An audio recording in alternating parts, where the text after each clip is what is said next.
Welcome to Sinister States. I never used to believe in omens. Not really. I'd always thought of myself as a rational person, the kind who could explain away a creak in the floorboards or a shadow in the corner of my eye. But that was before the forest, before the shortcut, before the thing that started following me home.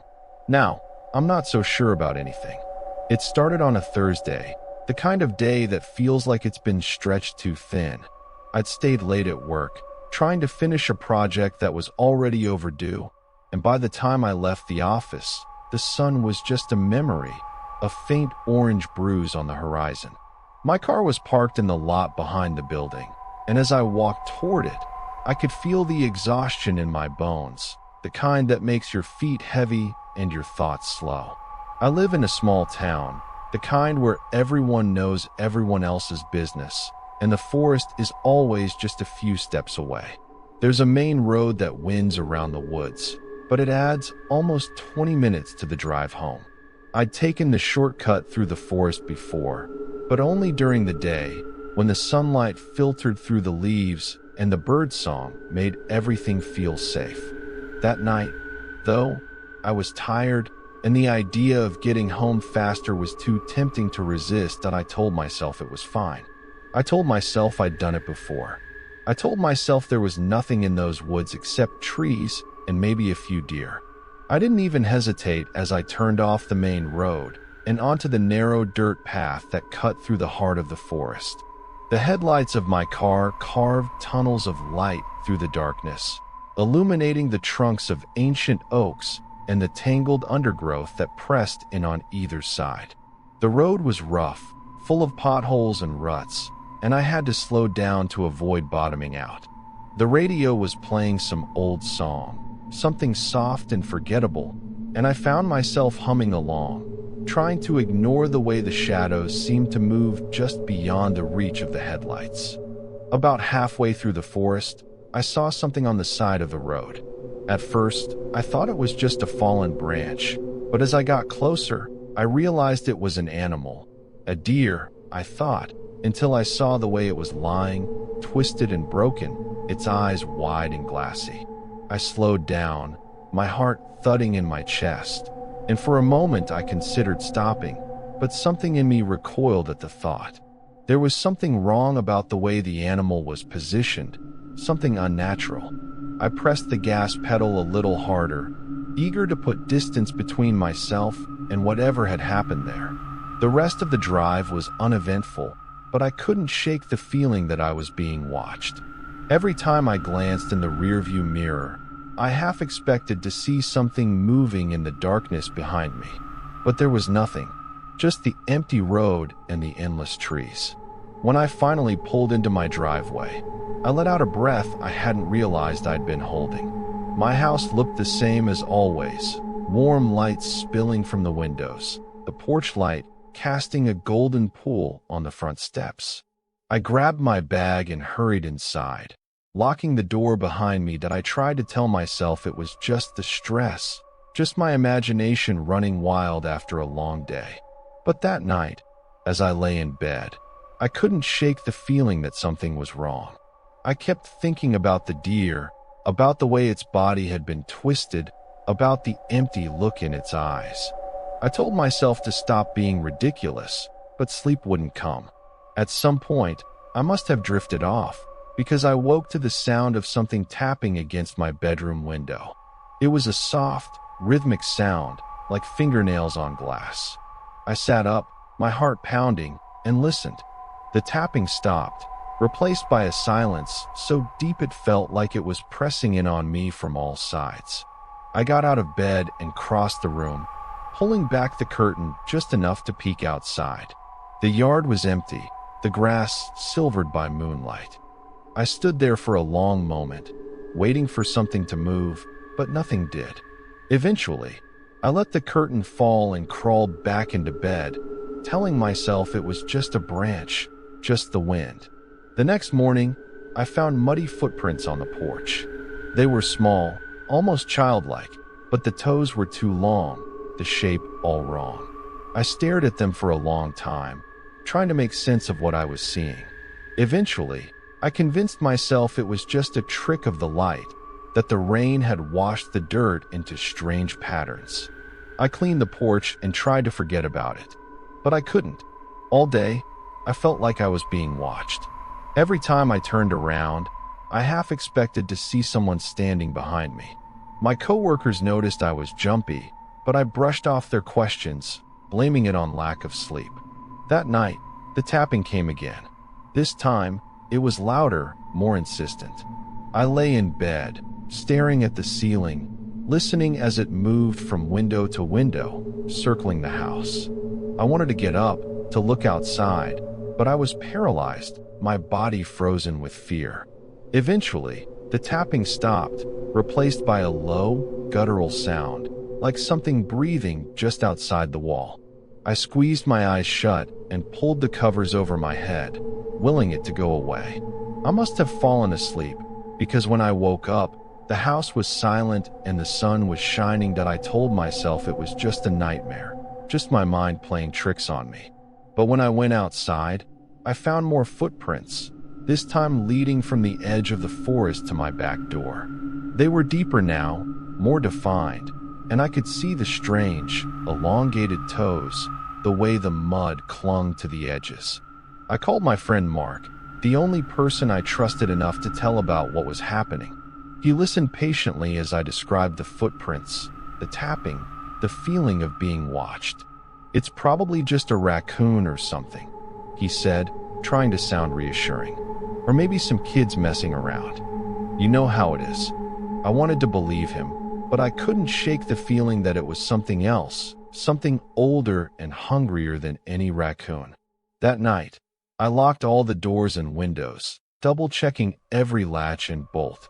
I left the porch light on and kept a baseball bat by the bed. I told myself I was being paranoid, but I couldn't help it. The tapping started again, but this time it was different. It was slower, more deliberate, as if whatever was out there knew I was listening. I lay in bed, clutching the bat, my heart racing. The sound moved around the house, pausing at each window, each door, as if testing them. Then, just as suddenly as it had started, it stopped.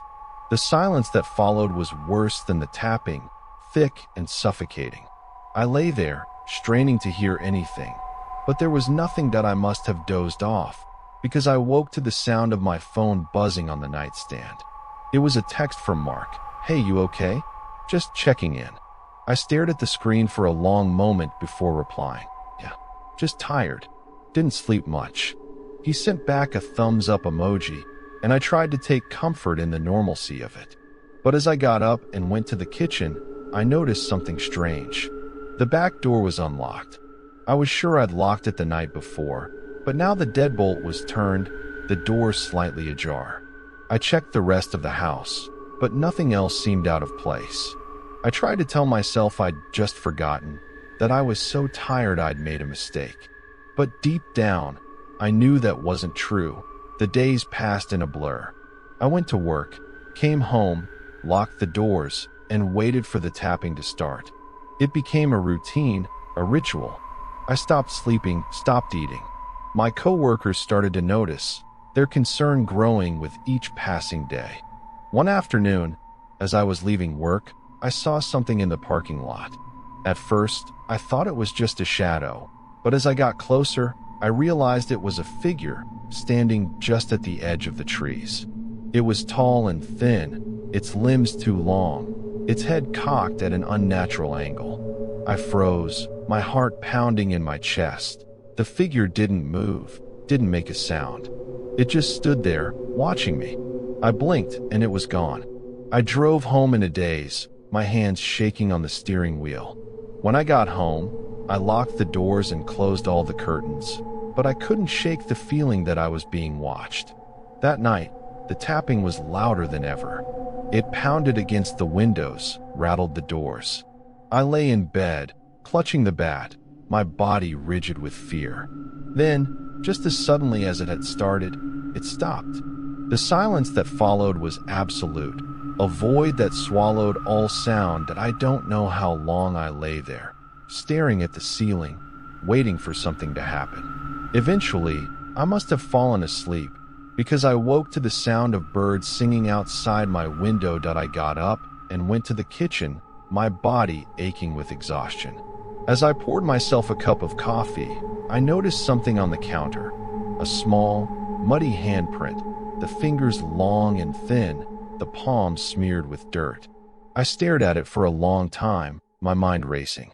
I knew, then, that whatever was following me hadn't just stayed outside. It had found a way in. I didn't touch the handprint. I just stood there, staring at it, the coffee cooling in my hand, my mind running in circles. I tried to convince myself it was a prank, that maybe I'd tracked in mud and somehow made the mark myself. But the shape was wrong. The fingers were too long, the palm too narrow, and there was a strange, almost oily sheen to the dirt, as if it wasn't just mud but something else, something that didn't belong in my world. I took a picture with my phone, my hands shaking so badly the first few shots were blurry. I sent it to Mark, adding a simple message. This was on my kitchen counter this morning. Still think it's raccoons. He didn't reply right away. I set the phone down and tried to eat breakfast, but every bite felt like sawdust in my mouth. I kept glancing at the window, half expecting to see a face pressed against the glass, watching me. When Mark finally called, his voice was tight, uncertain. Dude, I don't know what that is. Are you sure you didn't make it yourself? I almost laughed, but the sound caught in my throat. I'm sure. I locked everything. I checked twice. I don't know how it got in. There was a long pause. Maybe you should call the police. And tell them what? That something with weird hands is leaving prints in my house. They'll think I'm crazy. He didn't argue. I could hear him breathing on the other end, the silence stretching between us. Do you want me to come over? I hesitated. Part of me wanted to say yes, to have someone else in the house, someone who could see what I was seeing and tell me I wasn't losing my mind. But another part of me, the part that had been growing louder with each passing day, was afraid. Afraid that whatever was following me would hurt Mark, too. That it would spread like a sickness. No, I said finally. I'll be fine. I needed to tell someone. Okay, but if you change your mind, call me. Seriously, I promised I would, but I knew I wouldn't.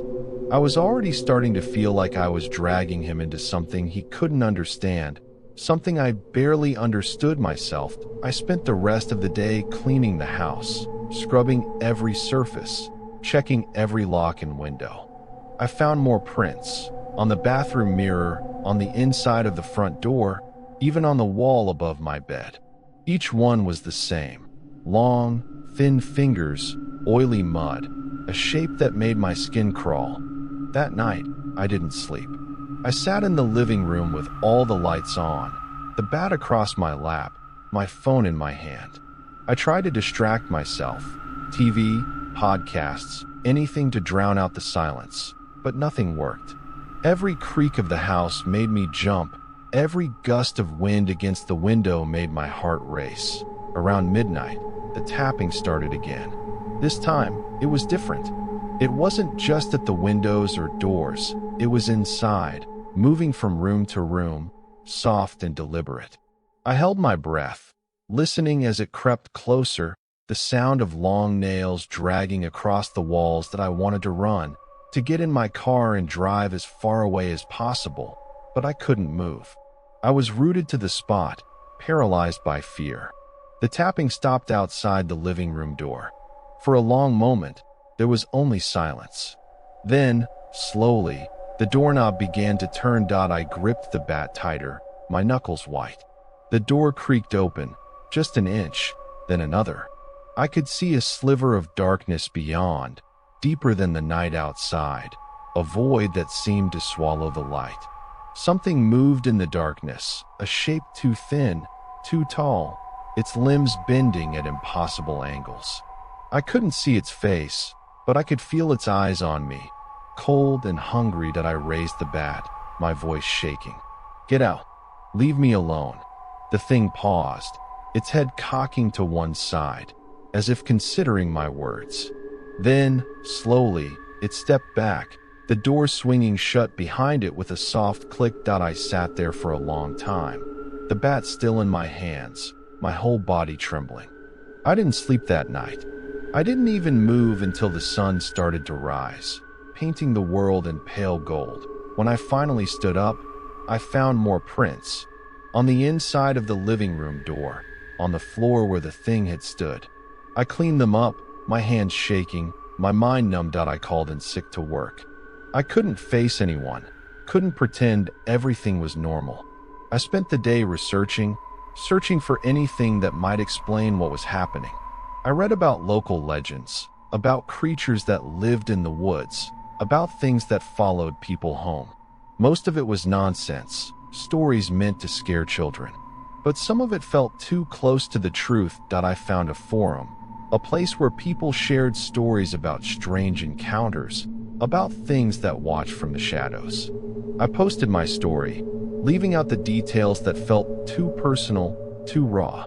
I didn't expect anyone to believe me, but I needed to tell someone. The replies came quickly.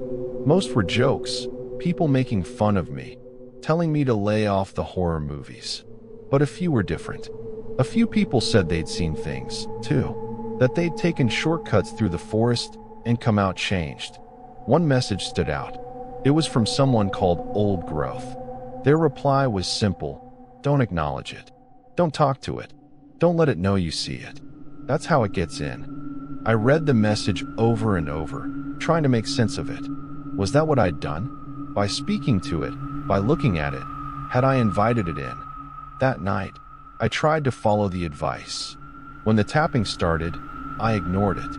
When the doorknob turned, I stared straight ahead, refusing to look.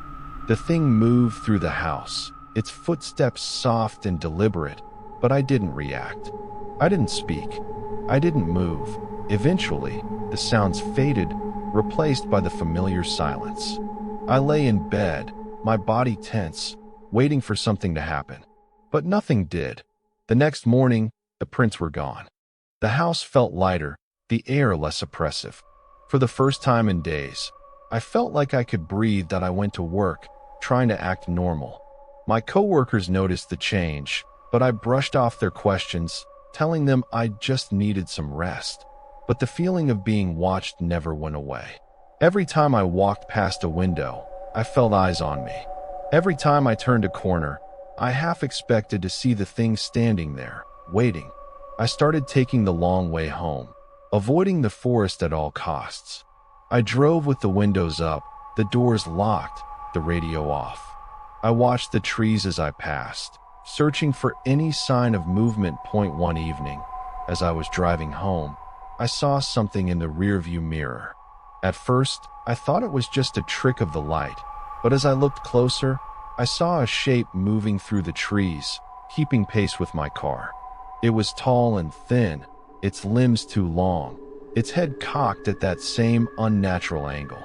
I pressed the gas pedal, my heart racing. The thing kept pace, moving effortlessly through the undergrowth, its eyes never leaving mine. I didn't stop until I reached my driveway. I ran inside, locking the door behind me, my breath coming in ragged gasps. That night, the tapping started again. Louder this time, more insistent. I ignored it, refusing to look, refusing to speak, but the thing was patient. It waited, night after night, its presence growing stronger, its footsteps bolder. I started seeing it during the day, glimpses of movement in the corner of my eye, shadows that didn't belong. I stopped sleeping, stopped eating. My world shrank to the size of my house, my life reduced to a series of rituals, locking doors, cleaning prints, ignoring the thing that followed me. Mark called, worried. He wanted to come over, to help, but I refused. I couldn't risk it. I couldn't let the thing spread. One night, I woke to find the thing standing at the foot of my bed. It didn't move, didn't speak. It just watched me, its eyes cold and empty. I closed my eyes, refusing to acknowledge it. When I opened them again, it was gone. The next morning, I found a note on the kitchen table. The handwriting was shaky, almost childlike. It read, "Let me in." I burned the note, the smell of oily smoke filling the house. I opened all the windows, letting the air clear, but the feeling of being watched never left. I don't know how much longer I can keep this up. The thing is patient. It's waiting for me to slip, to acknowledge it, to let it in. I'm writing this now because I need someone to know what happened.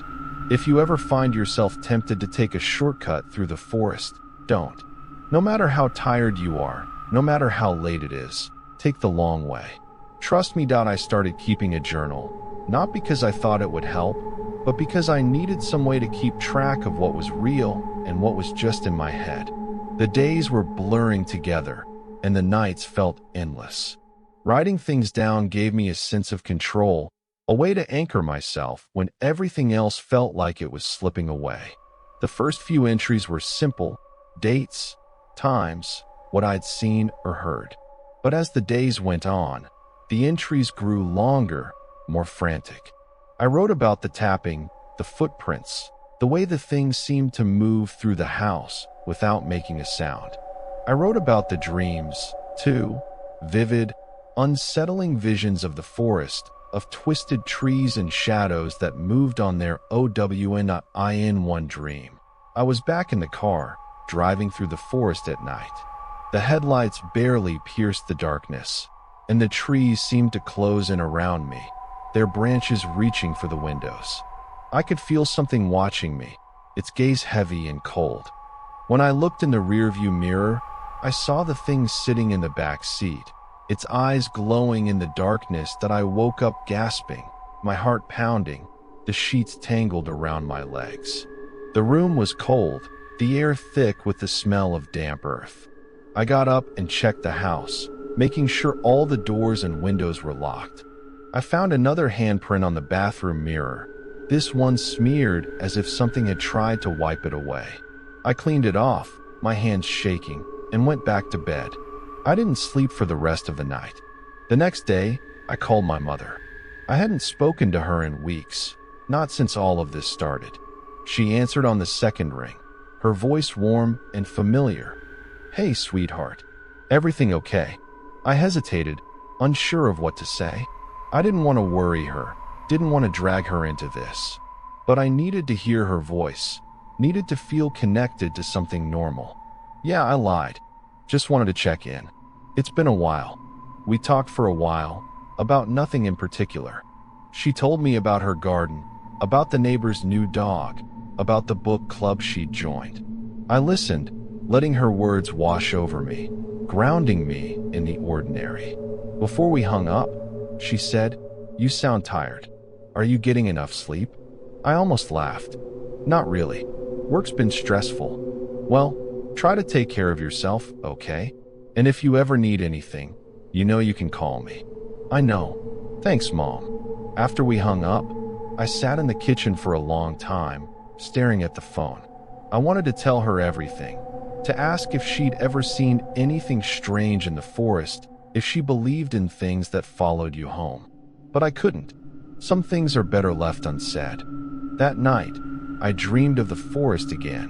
This time, I was a child running through the trees, laughing as the sunlight filtered through the leaves. But the laughter turned to screams as the shadows grew longer, as something began to chase me. I ran and ran, but the thing was always just behind me, its footsteps silent, its breath cold on the back of my neck. I woke up with a start, my heart racing. The room was dark, the only light coming from the street lamp outside. I listened, holding my breath, but the house was silent. I got up and went to the window, pulling back the curtain just enough to look outside. The yard was empty, the grass silvered by moonlight. But at the edge of the forest, just beyond the reach of the light, I saw something move, a shadow, tall and thin, slipping between the trees. I let the curtain fall and backed away from the window, my skin crawling. I knew, then, that the thing wasn't just following me. It was waiting, biding its time.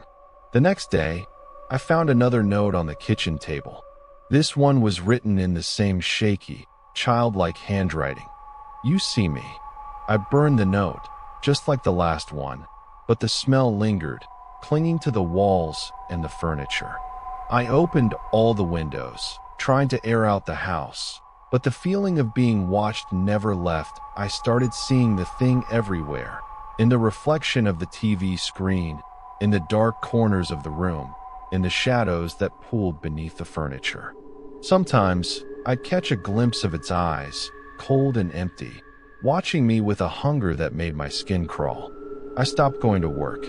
I couldn't face anyone, couldn't pretend everything was normal. My world shrank to the size of my house, my life reduced to a series of rituals, locking doors, cleaning prints, ignoring the thing that followed me. Mark kept calling, leaving messages that grew more and more worried. I stopped answering, afraid that if I talked to him, the thing would find a way to follow him, too. One night, I woke to find the thing standing at the foot of my bed. It didn't move, didn't speak. It just watched me, its eyes cold and empty. That I closed my eyes, refusing to acknowledge it. When I opened them again, it was gone. The next morning, I found a third note on the kitchen table. Let me in. I burned the note, just like the others, but the smell lingered, clinging to the walls and the furniture. I opened all the windows, trying to air out the house, but the feeling of being watched never left. I started to wonder if I was losing my mind. The days blurred together, each one indistinguishable from the last. I stopped eating, stopped sleeping. My world shrank to the size of my house, my life reduced to a series of rituals, locking doors, cleaning prints, ignoring the thing that followed me. One night, I woke to find the thing standing at the foot of my bed. It didn't move, didn't speak. It just watched me, its eyes cold and empty. I closed my eyes, refusing to acknowledge it. When I opened them again, it was gone. The next morning, I found a fourth note on the kitchen table. You see me. I burned the note, just like the others, but the smell lingered, clinging to the walls and the furniture. I opened all the windows, trying to air out the house, but the feeling of being watched never left. I started to wonder if I was losing my mind. The days blurred together, each one indistinguishable from the last. I stopped eating, stopped sleeping. My world shrank to the size of my house, my life reduced to a series of rituals, locking doors, cleaning prints, ignoring the thing that followed me. One night, I woke to find the thing standing at the foot of my bed. It didn't move, didn't speak. It just watched me, its eyes cold and empty. That I closed my eyes, refusing to acknowledge it. When I opened them again, it was gone. The next morning, I found a fifth note on the kitchen table. Let me in. I burned the note, just like the others, but the smell lingered, clinging to the walls and the furniture. I opened all the windows, trying to air out the house, but the feeling of being watched never left. I started to wonder if I was losing my mind. The days blurred together, each one indistinguishable from the last. I stopped eating, stopped sleeping. My world shrank to the size of my house, my life reduced to a series of rituals, locking doors, cleaning prints, ignoring the thing that followed me. One night, I woke to find the thing standing at the foot of my bed. It didn't move, didn't speak. It just watched me, its eyes cold and empty. I closed my eyes, refusing to acknowledge it. When I opened them again, it was gone. The next morning, I found a sixth note on the kitchen table. You see me. I burned the note, just like the others, but the smell lingered, clinging to the walls and the furniture. I opened all the windows, trying to air out the house, but the feeling of being watched never left. I started to wonder if I was losing my mind. The days blurred together, each one indistinguishable from the last. I stopped eating, stopped sleeping. My world shrank to the size of my house, my life reduced to a series of rituals, locking doors, cleaning prints, ignoring the thing that followed me. One night, I woke to find the thing standing at the foot of my bed. It didn't move, didn't speak. It just watched me, its eyes cold and empty that I closed my eyes, refusing to acknowledge it. When I opened them again, it was gone. The next morning, I found a seventh note on the kitchen table. Let me in. I burned the note, just like the others, but the smell lingered, clinging to the walls and the furniture. I opened all the windows, trying to air out the house, but the feeling of being watched never left. I knew I couldn't keep living like this. The house felt smaller every day, the walls closing in, the air thick with the scent of burnt paper and something older, something that reminded me of the forest floor after a rainstorm, rich, loamy, and faintly rotten. I started to wonder if the thing was wearing me down on purpose, if it was waiting for me to break, to finally give in and let it inside. I tried to distract myself. I watched old movies with the volume turned up, read books I'd loved as a kid, even tried to cook elaborate meals just to fill the house with the smell of something other than fear. But nothing worked. The thing was always there, lurking at the edge of my vision, waiting for me to slip point. One afternoon, I decided to go for a walk. I hadn't left the house in days, and the thought of fresh air, of sunlight on my skin, was too tempting to resist. I told myself I'd just go around the block, keep to the sidewalks, stay away from the trees. I locked the door behind me, checked it twice, and set off down the street. The world outside felt different, sharper somehow. The colors were too bright, the sounds too loud. I kept glancing over my shoulder, half expecting to see the thing following me, but the street was empty. I passed neighbors tending their gardens, kids riding bikes, a dog barking at a squirrel. Everything looked normal, but I couldn't shake the feeling that I didn't belong, that I was carrying something with me that no one else could see. I made it halfway around the block before I saw it. At the end of the street, just beyond the last house, the forest loomed, dark and silent. I stopped, my heart pounding, and stared at the trees. For a moment, I thought I saw something move between the trunks, a flash of pale skin, a glint of empty eyes, but when I blinked, it was gone. I turned around and walked home as fast as I could, my skin prickling with the sense of being watched. When I got back, I checked all the locks, closed all the curtains, and sat in the living room with my back to the wall. I tried to calm myself, to slow my breathing, but the fear was a living thing, coiled tight in my chest. That night, the thing was bolder. The tapping started earlier, louder, moving from window to window, door to door. I ignored it, just like before, but this time it didn't stop. The thing began to whisper, its voice low and rasping, words I couldn't quite make out. It sounded almost pleading, almost desperate. I covered my ears, squeezed my eyes shut, and tried to block it out. But the whispers grew louder, filling the room, seeping into my bones. I could feel the thing's presence pressing against the walls, testing the boundaries, searching for a way in. I don't know how long I sat there, curled up on the couch, my hands over my ears. Eventually, the whispers faded, replaced by the familiar silence. I opened my eyes and looked around, half expecting to see the thing standing in the corner, but the room was empty. The next morning, I found another note on the kitchen table. This one was different. The handwriting was still shaky, but the words were clearer, more deliberate. "You're almost ready." I stared at the note, my hands trembling. What did that mean? Ready for what? I burned the note, just like the others, but the words echoed in my mind all day. I started to notice changes in myself. I was jumpier, more irritable. I snapped at Mark when he called, told him to stop worrying, to leave me alone. I stopped answering my mother's texts, stopped checking my email. The world outside felt distant, unreal, as if I was watching it through a pane of dirty glass.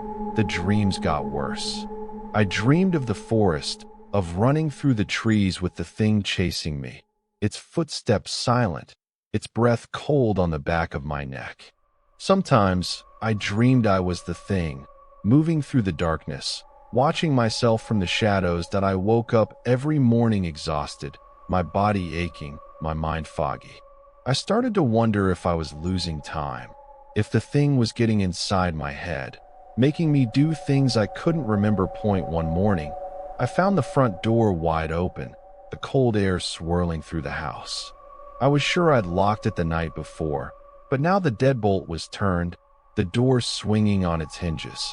I checked the house, but nothing was missing, nothing out of place, except for a new set of muddy footprints leading from the door to the kitchen table.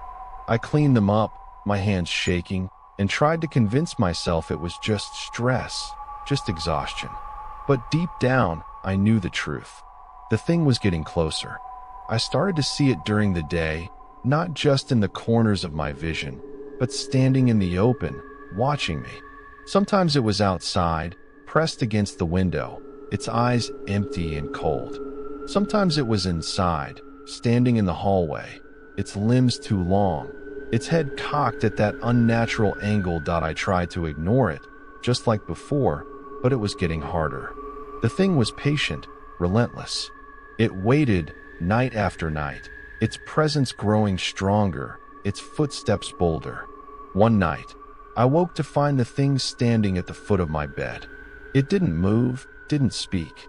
It just watched me, its eyes cold and empty. I closed my eyes, refusing to acknowledge it. When I opened them again, it was gone. The next morning, I found another note on the kitchen table. Almost. I burned the note, just like the others, but the smell lingered, clinging to the walls and the furniture. I opened all the windows, trying to air out the house, but the feeling of being watched never left. I started to wonder if I was losing my mind. The days blurred together, each one indistinguishable from the last. I stopped eating, stopped sleeping. My world shrank to the size of my house, my life reduced to a series of rituals, locking doors, cleaning prints, ignoring the thing that followed me. One night, I woke to find the thing standing at the foot of my bed. It didn't move, didn't speak. It just watched me, its eyes cold and empty. I closed my eyes, refusing to acknowledge it. When I opened them again, it was gone. The next morning, I found another note on the kitchen table, ready. I burned the note, just like the others, but the smell lingered, clinging to the walls and the furniture. I opened all the windows, trying to air out the house, but the feeling of being watched never left. That day, I decided I couldn't take it anymore. I packed a bag, grabbed my keys, and left the house. I didn't know where I was going, just that I needed to get away, to put as much distance as possible between myself and the thing that was following me. I drove for hours, taking back roads and side streets, avoiding the forest at all costs. I stopped at a motel on the edge of town, paid cash for a room, and locked the door behind me. For the first time in weeks, I felt a flicker of hope. Maybe I could outrun it. Maybe if I stayed away long enough, it would lose interest, find someone else to haunt. But that night, as I lay in the unfamiliar bed, I heard the tapping at the window. Soft at first, then louder, more insistent. I pulled the covers over my head, squeezed my eyes shut, and tried to block it out, but the thing was patient. It waited night after night, its presence growing stronger, its footsteps bolder. That I didn't sleep at all that night. I lay in the motel bed, every muscle tense, listening to the tapping at the window. It was a cheap room, the kind with thin curtains and a flickering neon sign outside, but the darkness pressed in just the same. The tapping was patient, never frantic, as if the thing outside knew it had all the time in the world. I tried to ignore it, tried to pretend I was somewhere else, but the sound burrowed into my mind, relentless and steady. When the sun finally rose, the tapping stopped. I waited a long time before I dared to move, afraid that if I looked, I'd see those long, thin fingers pressed against the glass. But when I finally pulled back the curtain, there was nothing there, just the empty parking lot, the cracked asphalt shining with dew. I checked out of the motel as soon as the office opened, my hands shaking as I handed over the key. The clerk gave me a strange look, but I didn't care. I just wanted to get away, to keep moving. I drove for hours, stopping only for gas, never staying in one place for more than a few minutes. I kept checking the rearview mirror, half expecting to see the thing following me, but the roads were empty. I ended up in a different town, miles from home, a place I'd never been before. I found another motel, paid cash, and locked myself in the room. I tried to eat, but the food tasted like ash in my mouth. I tried to sleep, but every time I closed my eyes, I saw the thing standing at the foot of my bed, its eyes cold and empty. The tapping started again that night, just as the sun went down. It was softer this time, almost gentle, as if the thing was trying to coax me out. I covered my ears, buried my face in the pillow, but the sound found its way in, worming through the cracks in my resolve. I started to wonder if I was going mad. Maybe there was no thing, no tapping, no footprints or notes. Maybe it was all in my head, a product of too many sleepless nights and too much fear. But every morning, I found new evidence, muddy prints on the carpet, smears on the bathroom mirror, the faint smell of damp earth lingering in the air. I tried to call Mark, but my phone had no signal. I thought about driving back, about facing the thing head on, but the thought made my skin crawl. I was trapped, caught between running and hiding, neither option offering any real escape. On the third night, the tapping changed. It was louder, more urgent, moving from window to window, door to door. I sat on the bed, clutching the bat I'd brought from home, my heart pounding in my chest. The thing was getting impatient. It wanted in. I remembered the message from the forum, don't acknowledge it, don't let it know you see it. But I was so tired, so worn down, that the rules started to blur. I found myself talking to it, whispering into the darkness, begging it to leave me alone. The words felt heavy in my mouth, thick with desperation. The tapping stopped. For a moment, the silence was absolute. Then, slowly, the doorknob began to turn. I held my breath, the bat raised, my whole body trembling. The door creaked open, just an inch, then another. I could see a sliver of darkness beyond, deeper than the night outside, a void that seemed to swallow the light. Something moved in the darkness, a shape too thin, too tall, its limbs bending at impossible angles. I couldn't see its face, but I could feel its eyes on me, cold and hungry. I wanted to scream, to run, but I couldn't move. I was rooted to the spot, paralyzed by fear. The thing stepped into the room, its movements slow and deliberate. It didn't speak, didn't make a sound. It just watched me, its eyes empty and endless that I closed my eyes, refusing to acknowledge it. When I opened them again, it was gone. The next morning, I found a note on the nightstand. The handwriting was shaky, almost childlike. You can't run. I burned the note, just like the others, but the smell lingered, clinging to the walls and the furniture. I opened the window, letting the cold morning air fill the room. But the feeling of being watched never left. I knew then that running wasn't going to save me. The thing wasn't tied to the house, or the forest, or any one place. It was tied to me. Wherever I went, it would follow. I drove back home that day, the roads empty and silent.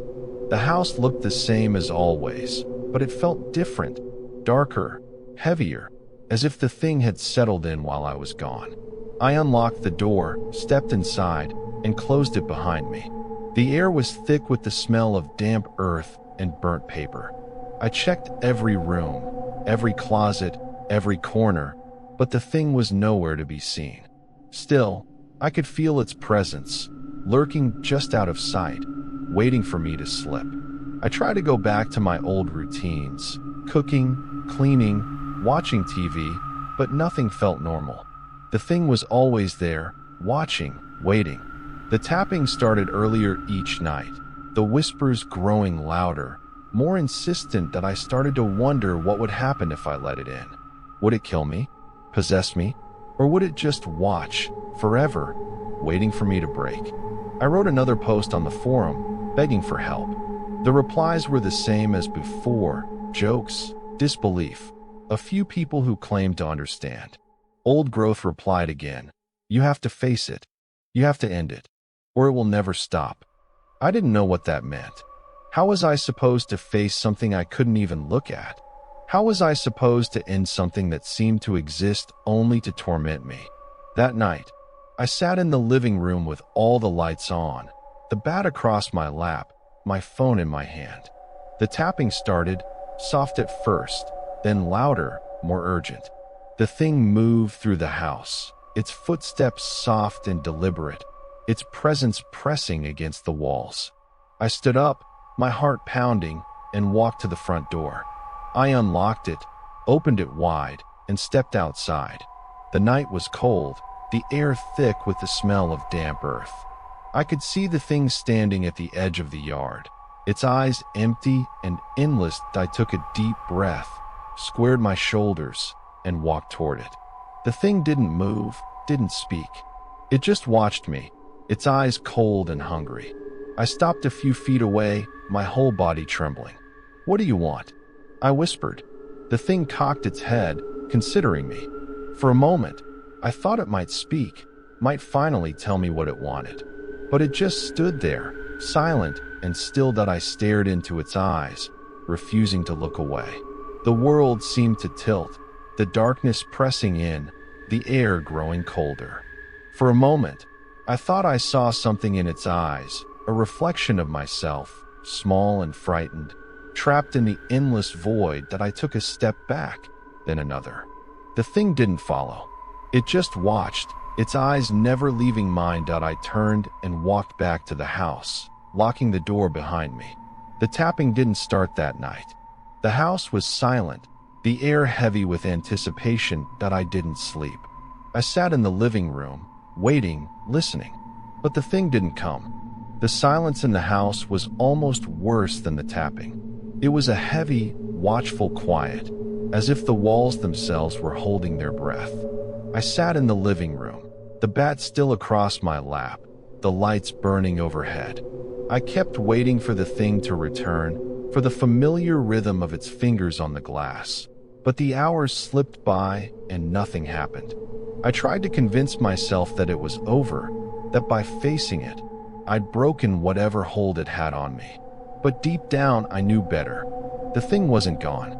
It was waiting, just out of sight, patient as ever. The next morning, I found no new footprints, no notes on the table, no smears on the mirrors. The house felt empty, hollow. I moved through the rooms in a daze, half expecting to see the thing lurking in a corner, but there was nothing. I made coffee, sat at the kitchen table, and stared out the window at the edge of the forest. The trees stood silent and unmoving, their shadows long in the early light. I thought about calling Mark, about telling him everything, but the words stuck in my throat. What could I say? That I'd been haunted by something I couldn't explain, something that might still be out there, waiting for me to slip?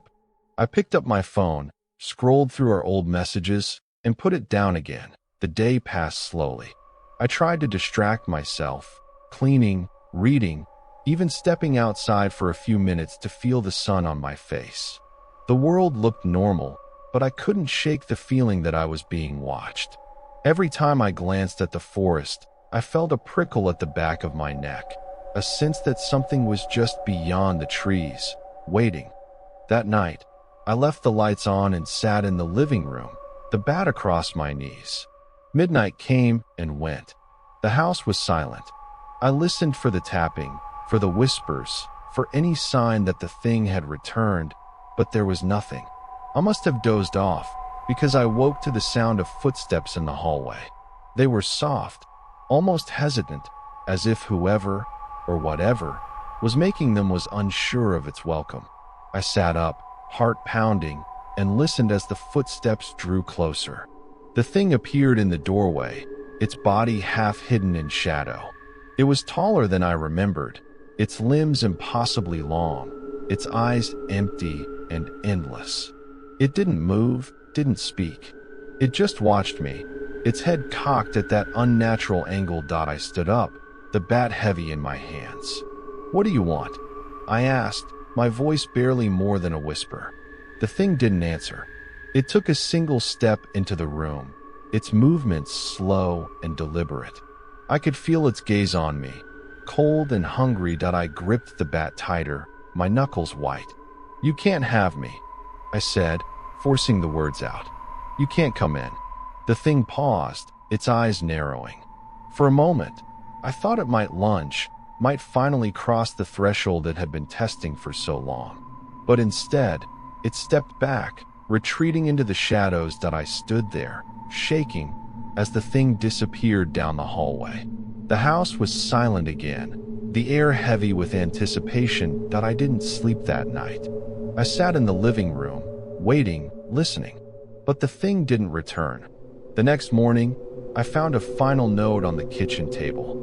The handwriting was different this time, steadier, more deliberate. It read, "You're stronger than you think." I stared at the note for a long time, the words echoing in my mind. I burned it, just like the others, but the smell was different, less like damp earth, more like something clean, something new. I opened all the windows, letting the fresh air fill the house. For the first time in weeks, I felt something like hope. I don't know if the thing is gone for good. Maybe it's still out there, waiting for another chance, another moment of weakness. Maybe it will always be with me, a shadow at the edge of my vision, a reminder of what I faced and survived. But I'm not afraid anymore. I know now that I can face the darkness, that I can stand my ground. The thing may have followed me home, but it didn't win. I'm still here. I'm still standing. If you ever find yourself tempted to take a shortcut through the forest, remember my story. Remember that some things are better left undisturbed, that the shadows hold secrets we're not meant to understand. But if you do find something following you home, don't run. Don't hide. Stand your ground. You're stronger than you think.